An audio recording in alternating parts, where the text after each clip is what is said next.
ধান যেদিন আসলে আমরা হাটে নিয়ে যাই, তো সেদিনই ধানগুলো কিন্তু আমরা সুন্দর করে বাও দিয়ে রেডি করে রেখে দিই। কারণ যেহেতু আমাদের সুপ্রিয় দর্শক বন্ধু আসসালামু আলাইকুম। তো আপনারা দেখতে পাচ্ছেন আমাদের কিন্তু ধান কিন্তু আমরা আসলে বস্তা করতেছি। তো বস্তা করার কারণ হচ্ছে, তো আমরা এই ধানগুলো কিন্তু হাটে নিয়ে যাব, কারণ আমাদের অল্প কিছু টাকার দরকার। তো আমাদের আপনারা হয়তো জানেন আমাদের যে ধান যেগুলো আসলে নিয়ে আসছি, তো সেগুলো কিন্তু আমরা সব প্রায় সিদ্ধ করছি, আর কিছু আছে আমাদের। তো সেগুলো আমরা শুকিয়ে রেখে দিচ্ছি, কারণ যেহেতু ওগুলো আমরা এখন বিক্রি করবো না। তো যখন আসলে টাকার দরকার হবে, তো তখনই আসলে আমরা ধানগুলো বিক্রি করব, কারণ এখন যেহেতু আমাদের অল্প কিছু টাকার দরকার। তো এই কারণে আসলে আমরা অল্প কিছু ধান নিয়ে যাব, তো যেটা আসলে আমাদের অনেক ধান আরও আসলে কাটার বাকি রয়েছে। তো মূলত আমাদের ধান কাটার জন্য আসলে আমাদের একটু টাকার দরকার, এই কারণে আসলে আমরা ধানটা বিক্রি করা।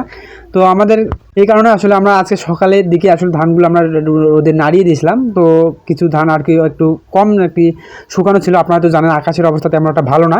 তো ভালোভাবে কিন্তু পরিপুক্ত যেটাকে শুকানো বলে, তো সেটা কিন্তু এখন আমরা শুকাইতে পাইনি। তো আমরা শুধু বস্তা করে রেখে দিচ্ছি। তো সেগুলো যখন ভালো একটা রোদ বা একটা দিন আমরা পাবো, তো সেদিন আমরা সব ধানে একসঙ্গে বের করে আর কি আমরা সেগুলো শুকিয়ে আর কি সুন্দর করে আমরা প্যাকেজ করে রেখে দেবো। তো যখন আমাদের টাকার দরকার হবে তখন আমরা এগুলো বিক্রি করবো। তো এখন যেহেতু আমাদের টাকার আমরা একটা দরকার নেই, তো এই কারণে আসলে আমাদের যে ধান যেগুলো আছে সেগুলো আমরা সুন্দর করে বস্তা করে রেখে দিচ্ছি। তো এখন যেহেতু আমাদের অল্প দরকার, সেই কারণে আসলে অল্প আর কি নিয়ে যাচ্ছে আমাদের। তো তো আমাদের এই হাটটা কিন্তু আমাদের বাড়ি থেকে একটু দূরই হয়ে যায়, 2-4 কিলোর মতো। তো আমার যেটাকে বলা শনিবাড়ি হাট, তো এটা সবাই হয়তো চিনবেন আপনারা। তো এই শনিবাড়ি হাটে কিন্তু আমরা আসলে ধানটা বিক্রি করে থাকি। তো ওই হাটে আর কি আমরা নিয়ে যাচ্ছি। তো এই হাট কিন্তু সকাল 7টা থেকে বিকেল 4টা-5টা পর্যন্ত আর কি, যেদিন হাট বাট যেদিন থাকে আর কি।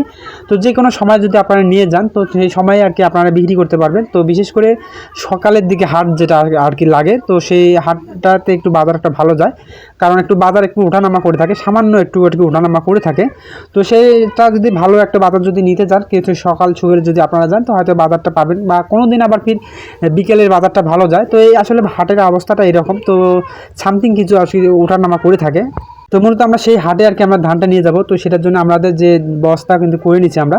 তো আমরা দেখি এখানে কিন্তু মিটারে বা কোনো কিছু মাপিনি, কারণ আমরা শুধু বস্তা করতেছি। তো ওখানে আমরা স্কেলটা উঠাই দেবো।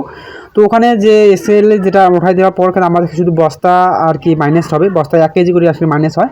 তো পরে যে যতগুলো আর কি থাকে, তো ততগুলো আর কি আমার সেই অনুপাতে আর কি টাকা পাওয়া যায়। তো যাই হোক, যে কোনো বস্তা যদি আপনারা নিয়ে যাবেন, সেই বস্তাতে কিন্তু 1 কেজি করে আর কি মাইনাস করবে তারা।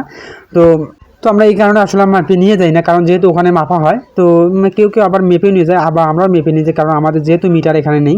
তো এই কারণে আসলে আমরা মাপার কোনো আর কি প্রয়োজন মনে করতেছি না, কারণ যেহেতু আমরা ওখানে সাথে যাব। তো এই কারণে আসলে ওটা মাপার কোনো প্রয়োজনে নেই। তো আমরা যদি না যাইতাম তাহলে তখন হয়তো তা হয়তো। তো তো আব্বা কিন্তু রেডি হইতেছে, কারণ যেহেতু আব্বা যাবে ওখানে, আমি যাব না, কারণ আমার বাড়িতে অনেক প্রচুর পরিমাণে কাজ জমে আছে। তো সেই কাজগুলো আমাদের করতে হচ্ছে। তো কালকে কিন্তু হুট করে আসলে বৃষ্টি হওয়ার পর কিন্তু আমাদের অনেক কাজ আর কি বন্দি হয়ে আছে। তো সেই কাজগুলো কিন্তু করার চেষ্টা করতেছি। তো এখানে আমরা কিন্তু শুধু যে ভ্যানে আর কি বস্তা আর কি উঠাই দিলাম আমি। তো উঠাই দিয়ে এখন আব্বা রেডি হচ্ছে। তো আব্বা আর কি যাবে, তো কারণ আমার ওখানে যাওয়া সম্ভব না। আপনাদের দেখাতে পারতাম, যদি যাইতাম ওখানে, তখন আপনাদের হাটটা আমি দেখা দিতে পারতাম। কিন্তু আসলে আমাদের সেভাবে আসলে করা আমাদের পক্ষে সম্ভব হয় না, কারণ যেহেতু আমাদের বাড়ির কাজগুলো করতে হয়। আমার কিন্তু গোয়েলের ভেতরে এখনও আমরা ঢুকিনি। তো এই গোয়েলে কিন্তু অনেক গোবর আর কি ভরে আছে, সেগুলো আমাদের ধুইতে হবে। তো এই কারণে আসলে আমাদের সবে বেশি কিছু আপনাদের দেখাইতে পারি না। তো আমরা জাস্ট যেটা পাই, তো সেটা আর কি দেখে থাকি আপনাদের।